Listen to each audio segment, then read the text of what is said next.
Bismillahirrahmanirrahim. Assalamu alaikum. This is Shaharbano Marine Biologist. Today's lecture is about red tide and its fact.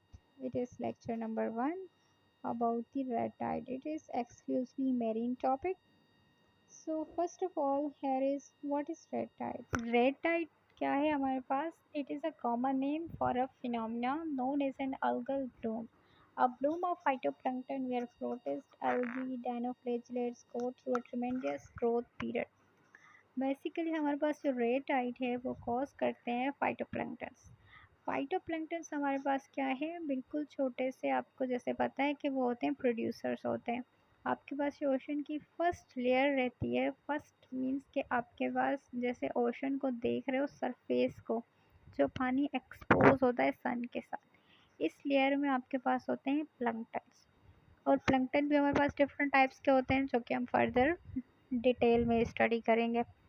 अभी आपको पता होना चाहिए कि फाइटोप्लैंक्टन्स मीन्स के फाइटो मीन्स प्लांट, प्लांट से लिया गया है वर्ड। प्लैंक्टन ड्रिफ्टर्स, वो आपके प्रोड्यूसर्स जो कि सनलाइट की प्रेजेंस में फूड प्रोड्यूस करते हैं। ठीक है, अब उसके जर्नल डिफरेंट क्लासेस आएंगे, but here we are talking about phytoplankton which cause algal bloom. तो आपके पास जो अल्गल ब्लूम कॉज करते हैं फाइटोप्लैंक्टन्स, उसमें आपके पास ग्रुप आ रहा है डाइनोफ्लेजिलेट्स का। अब डाइनोफ्लेजिलेट्स में भी हमें पता है कि दे आर ऑल्सो मिक्सोट्रॉप्स। ठीक है, अब डाइनो का मतलब है दो, फ्लेजिलेट्स का मतलब है फ्लैजिला। वो आपके पास ऑर्गेनिज्म जिसके पास दो फ्लेजिलेट्स होते हैं। ठीक है, तो अल्गल ब्लूम क्या होता है, बेसिकली आपके पास जब अलगी की ग्रोथ इतनी ज़्यादा हो जाए कि वो एज अ ब्लूम कॉज करे, मतलब कि इतनी ज़्यादा हो जाए कि ओशन के अंदर आपको कुछ डिफरेंट फील हो कि भाई ये चीज़ जो है आपके पास ज़्यादा क्वांटिटी में एक तूफान ब्लूम आ जाए। ठीक है, तो इसको हम क्या कहते हैं कि ये आपका है ब्लूम है। तो वो कौन कॉज करता है? अलगी कॉज करती है। अलगी हम क्या कह रहे हैं, एक माइक्रोस्कोपिक फाइटोप्लैंक्टन्स के लिए हम जर्नली एक टर्म यूज़ कर रहे हैं, हार्मफुल आर अल्गल ब्लूम। ठीक है, तो ये हमारे पास होते हैं ज़्यादातर फाइटोप्लैंक्टन जो कि कॉज करते हैं अल्गल ब्लूम। अब ये है कि हमारे पास क्या आ रहा है कि आप अल्गल ब्लूम देखते हो तो आपको वो डिफरेंट कलर शो करता है। रेड टाइड, टाइड का मतलब क्या होता है? टाइड आपने पढ़ी होंगी कि टाइड आती है, कोई टाइमिंग होती है। ठीक है, टाइड को भी हम डिटेल स्टडी करेंगे। ठीक है, बट अभी हम क्या कह रहे हैं कि रेड टाइड, रेड हम एक जर्नल टर्म यूज़ करते हैं कि रेड कलर है, but it could be another colour like red हो सकती है, ग्रीन हो सकती है, yellow, depend upon the species कि कौन सी स्पीशी आपकी जो है ब्लूम कॉज कर रही है। It could be any colour depending organisms. Like हमारे पास कोई भी स्पीशी होगी, जो स्पीशी का जो कलर होगा वो ज़्यादा क्वांटिटी में होगी तो वो पानी का कलर हमें शो, मतलब कि नज़र आएगा। जैसे कि आपको पता है सरगासो सी, सरगासो सी हम क्यों बोलते हैं? क्योंकि वहाँ पे आपके पास सरगासन की क्वांटिटी क्या होती है, बहुत ज़्यादा होती है, कि हमने उसका नाम ही सरगासो सी कर दिया है। तो ये भी हमारे पास यही सीन है कि हमारे पास जो स्पीशी है वो अपना जो है वो रिफ्लेक्शन देती है, क्योंकि पानी तो कलरलेस है, आप सबको पता है कि पानी का कोई कलर नहीं होता। ठीक है, तो अब रेड टाइड हम इसलिए बोलते हैं कि ये एक जर्नल टर्म है, इसमें ग्रीन कलरेशन भी आपको नज़र आ सकती है, येलो भी आ सकती है, कोई भी कलर आपको टाइड के अंदर नज़र आ सकता है, जो कि किसी फाइटोप्लैंक्टन की ज़्यादा क्वांटिटी की वजह से नज़र आ रहा होता है हमें, कि पानी का कलर क्या हो जाता है, डिस्कलरेशन हो जाती है, बिल्कुल डिफरेंट हो जाता है। तो इसको हम बोलते हैं कि ये जर्नली जो हम बोलते हैं कि रेड टाइड है। इसमें कितनी स्पीशीज़ इन्वॉल्व है? More than 300 species. More than 300 species can cause red tide. अब हमारे पास क्या आ रहा है कि harmful algal bloom. Harmful algal bloom जैसे कि आप देख रहे हो, harmful means it would be dangerous for everyone like organisms, human and environment as well.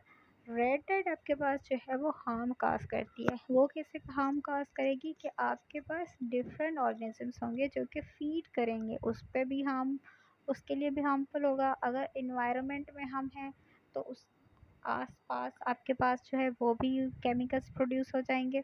और जो एनिमल्स आपके फीड कर रहे हैं ओशन पे लाइक बर्ड्स, तो उनको भी जो है वो क्या होगा, कोई भी हार्म प्रोड्यूस होगा। तो इसलिए हम रेड टाइड को ज़्यादा जो कंसीडर करते हैं वो करते हैं हार्मफुल अल्गल ब्लूम में, कि ये हार्मफुल होता है। ज़रूरी नहीं है कि हर बार आपके पास ये हार्म प्रोड्यूस करे, बट मेजॉरिटी आपके पास जो है फाइटोप्लैंक्टन की स्पीशीज़ वो आपके लिए हार्मफुल अल्गल ब्लूम कॉज करती हैं। अब हमें देखना ये है कि आखिर रेड टाइड क्यों होती है, what causes red tide to अकर।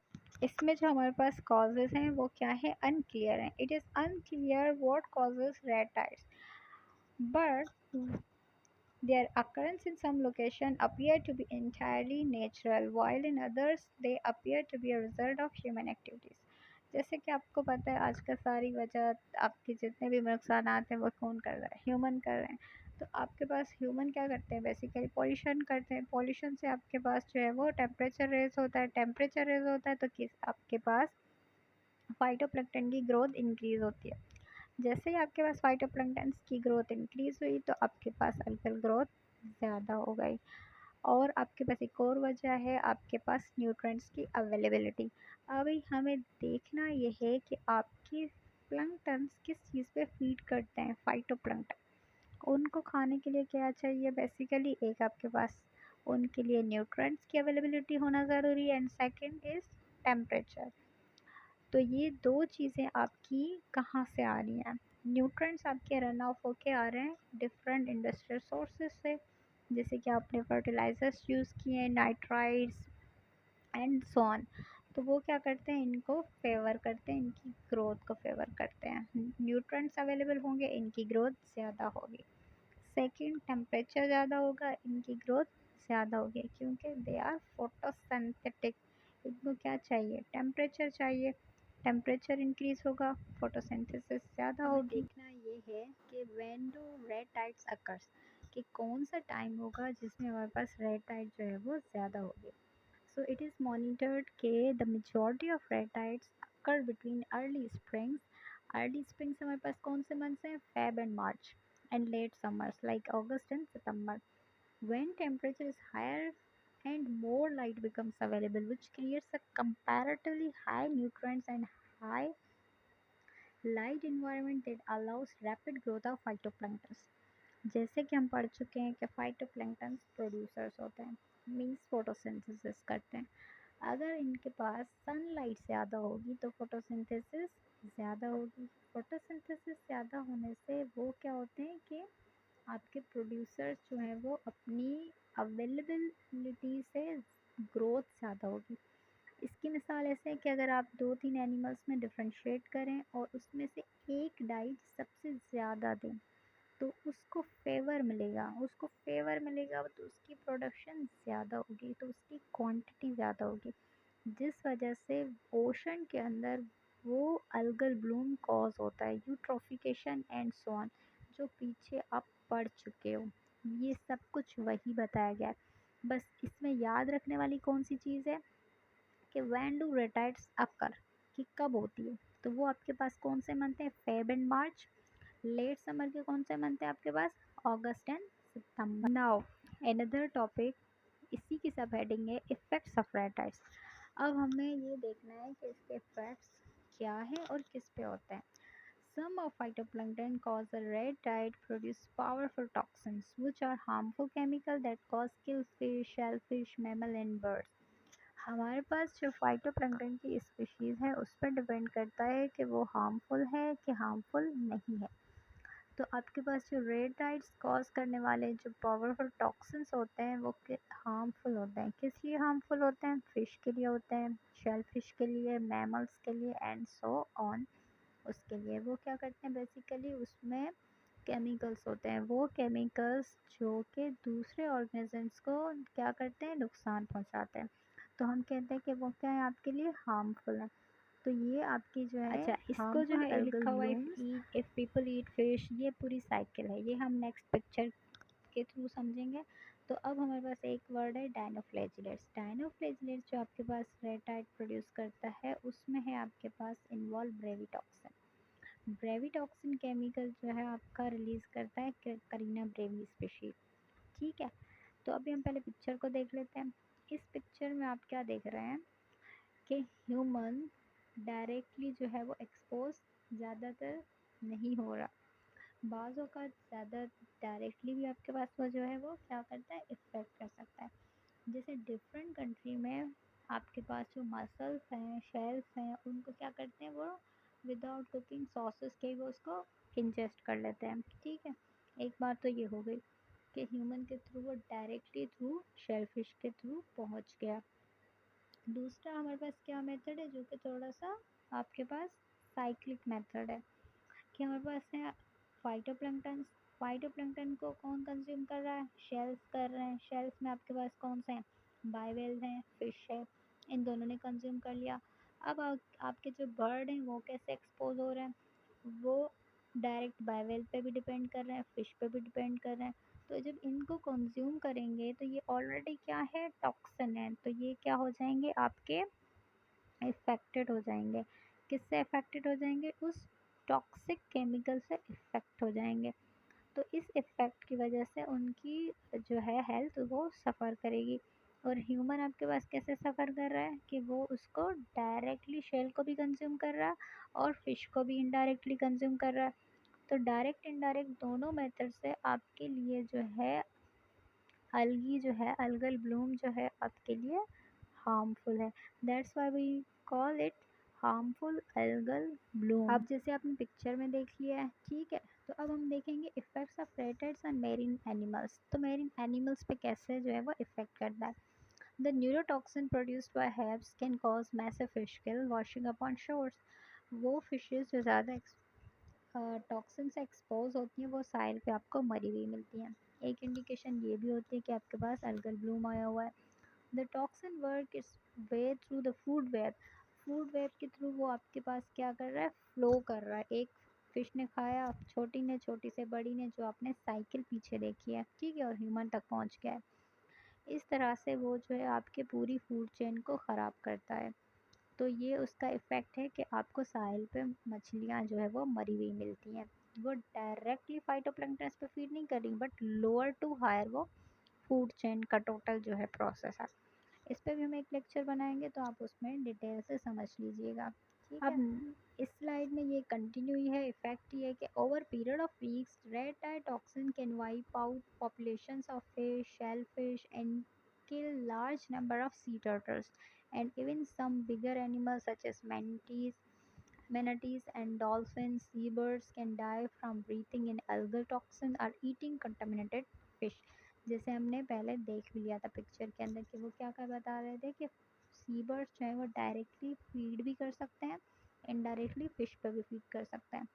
ठीक है, during a red tide beaches are sometimes covered in a dead fish and other animals that either ingested toxin or couldn't get enough oxygen. तो हमारे पास दो conditions होते हैं, या तो वो टॉक्सिन से मरेगा या तो हमारे पास वो एक नॉक्सिक कंडीशन ऐसी बन जाती है कि ऑक्सीजन कम हो जाती है, और ऑक्सीजन कम होगी तो फिश अल्टीमेटली आपके साहिल पे ही आएगी। ठीक है, तो ये दो चीज़ें हैं। नेक्स्ट है कि effects of red tides on human health. ये ह्यूमन हेल्थ को कैसे इफेक्ट करता है, आप साइकिल के थ्रू पढ़ चुके हैं। The human health impact associated with red tides depend on the phytoplankton species. ये डिपेंड करेगा स्पीशी पर, जितनी स्पीशी की जो नेचर होगी उस हिसाब से उसको हार्म करेगा। लाइक एक स्पीशी है हार्मफुल नहीं है, एक स्पीशी है बहुत ज़्यादा हार्मफुल है। तो इसमें यह होगा कि उसकी टॉक्सिन की जो होगी आपके पास काइंड, उस पर डिपेंड करता है कि वो कितनी जो है वो हार्मफुल हो सकती है। Some toxic phytoplankton such as Karenia brevis. Next slides में हम इसकी इस देखेंगे, पिक्चर्स देखेंगे करीना ब्रेविस की कि वो कैसे दिखती है। In Florida, release airborne toxin that can directly inhaled by people on the beaches, causing irritation of the eyes, skin, throat and lungs. Florida के अंदर एक इन्होंने देखा था कि क्या हुआ था कि वहाँ पे जो टॉक्सिन प्रोड्यूस हो रहा है वो एयर को ख़राब कर रहा है। अब एयर को ख़राब कर रहा है तो वो क्या होगा कि डायरेक्टली स्किन इरिटेशन कॉज करेगा। ठीक है, तो ये कौन कर रहा है, ये सारी तबाहियाँ जो कर रहा है आपके पास करीना ब्रेविस कर रहा है। ठीक है, नेक्स्ट हमारे पास है diseases that affects human health. Paralytic shellfish poisoning PSP, it is caused by the production of a saxitoxin by Alexandrium species. अब हमारे पास है एलेक्सेंड्रम स्पीशीज। एलेक्सेंड्रम से जो टॉक्सिस प्रोड्यूस होता है उसको हम क्या कहते हैं, सेक्सी टॉक्सिन। इस सेक्सी टॉक्सिन से आपको जो है वो हर, ये एक टॉक्सिन का क्या है नाम है, सेक्सी टॉक्सिन। ये स्पेशली जो है प्रोड्यूस्ड बाय एलेक्सेंड्रम स्पीशीज। अब इसके सिम्टम्स ये हो गए ड्राउनीज, रेस्पिरेटरी पैरालिसिस होगा। ये आपको कहाँ पे मिलेगा सबसे ज़्यादा, it is common along the Atlantic and Pacific coast in the US and Canada. Poisoning occurs when one ingests shellfish contaminated with PSP toxin, जो हम पढ़ चुके थे शुरू से। जो आपकी पिक्चर है उसको आप जहन नशीन कर लें, ठीक है। ये सब कुछ वही है, बस अभी क्या करना है, सिंपली इस चीज़ में याद ये रखना है कि कौन सी स्पीशी है, एलेक्सेंड्रम स्पीशी है। कौन सा आपका जो है टॉक्सिन प्रोड्यूस कर रही है, सेक्सी टॉक्सिन प्रोड्यूस कर रही है। उसके सिम्टम्स क्या होंगे, ड्राउनीज, रेस्पिरेटरी पैरालिसिस, बस बात खत्म।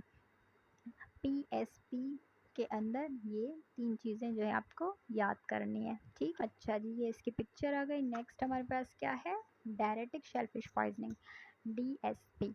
This disease is caused by the dinophysis species. It generally occur in Japan and Europe. अब इसमें देखना ये है कि ये इसमें डिफरेंट कंट्रीज़ भी इंक्लूडेड हैं, यूएसए, न्यूजीलैंड है एंड सो ऑन। इसके सिम्टम्स जो हैं वो इम्पोर्टेंट है। इसमें सिम्टम्स क्या होंगे आपके पास, diarrhoea, nausea, vomiting, abdominal pain and cramps, ये सारी चीज़ें होंगी। ये कौन सी जो है आपके पास डिजीज़ हैं, डायरेटिक शेलफिश पॉइजनिंग। डायरेटिक है, इट मीन्स के सिम्टम में डायरिया तो आपके पास होगा, ठीक है। तो ये आपको याद रखने वाली चीज़ें हैं। नेक्स्ट है हमारे पास neurotoxic shellfish poisoning NSP. It is the result of exposure of group of polyethers called brevetoxin produced by Karenia brevis.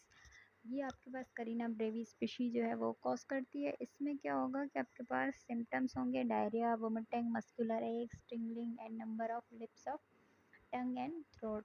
ये सारे इसके सिम्टम्स हैं, आपने याद करना है। और कौन सी स्पीशी है आपके पास इसमें, करीना ब्रेविस। कौन सा टॉक्सिन प्रोड्यूस करती है, ब्रेविटॉक्सिन प्रोड्यूस करती है, ठीक है। ये आपको याद रखने वाली काम की चीज़ें हैं। अब ये इसकी पिक्चर आ गई, ये आप देखें, इसकी ये पिक्चर है करीना ब्रेविस की।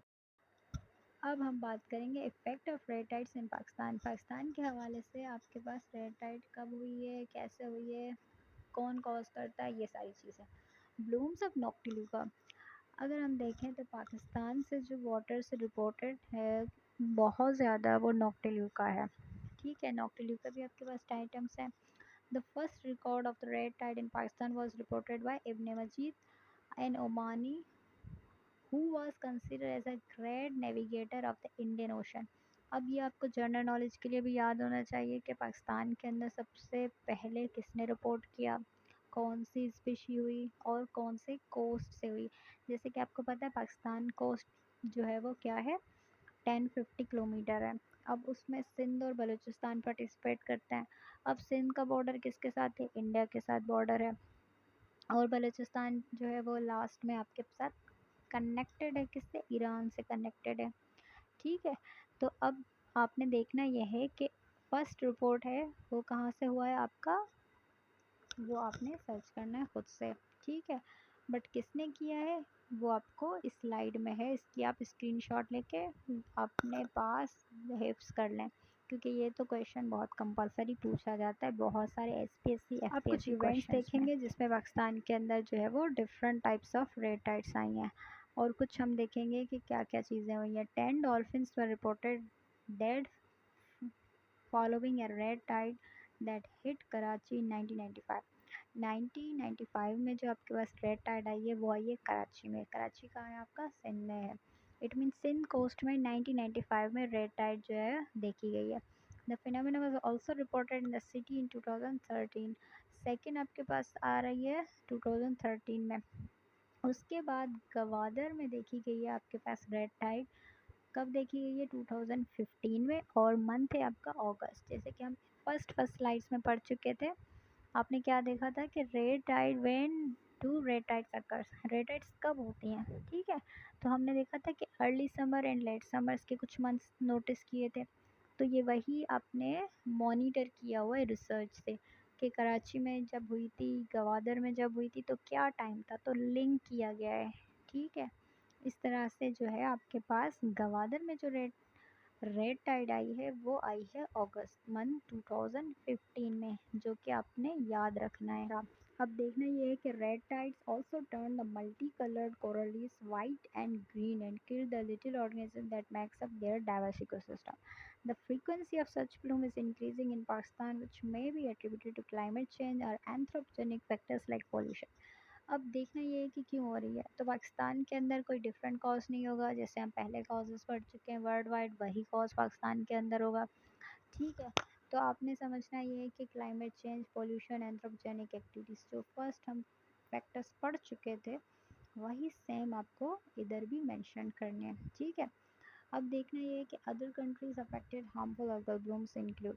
अब कौन कौन से कंट्रीज हैं जहाँ पे आपके पास अल्गल ब्लूम बहुत ज़्यादा आ चुका है, आता है, वो सारी चीज़ें हैं जिसमें आपको ये पूरी लिस्ट दी गई है।